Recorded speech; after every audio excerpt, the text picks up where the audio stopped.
অপেক্ষা। আবু জাফর মোহাম্মদ সালেহ। অপেক্ষাকে আমি আজও ছাড়তে পারিনি। হ্যাঁ, অপেক্ষার কথাই বলছি। ভালোবাসার রক্তিম ধারালো স্নিগ্ধ ছোঁয়া হৃদয় থেকে এক এক করে ছেড়ে গেছে সব লোভ, হিংসা, ক্রোধ, অহংকার, স্বার্থপরতা, সব কিছু। কিন্তু অপেক্ষা আমাকে আজও ছেড়ে যেতে পারেনি। আমি ভালোবাসার জন্য সব কিছুই ছেড়েছি, কিন্তু অপেক্ষা ছাড়া। অপেক্ষাকে আমি আজও হৃদয়ের গহীনতম অংশে অবরুদ্ধ করে বেঁচে আছি। অনেকে বলে অপেক্ষা হচ্ছে শুদ্ধতম ভালোবাসার প্রকাশ। ভালোবাসতে সবাই পারে, কিন্তু সবাই প্রিয়তমার জন্য অপেক্ষা করতে পারে না।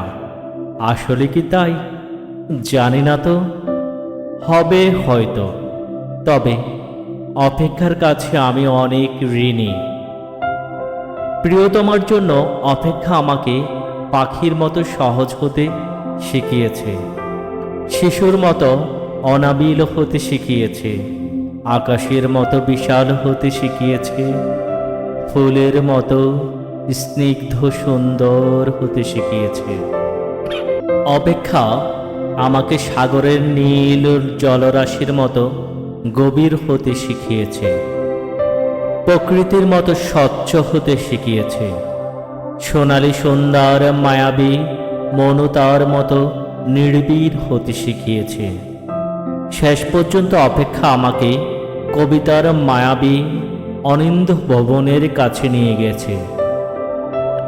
হৃদয়ের মধ্যে প্রতি মুহূর্তে অপেক্ষাকে পুষে রাখা কি কঠিন, অথচ আমি সেই কাজটি করে যাচ্ছি প্রতি মুহূর্তে কি নিদারুণ আনন্দের সাথে।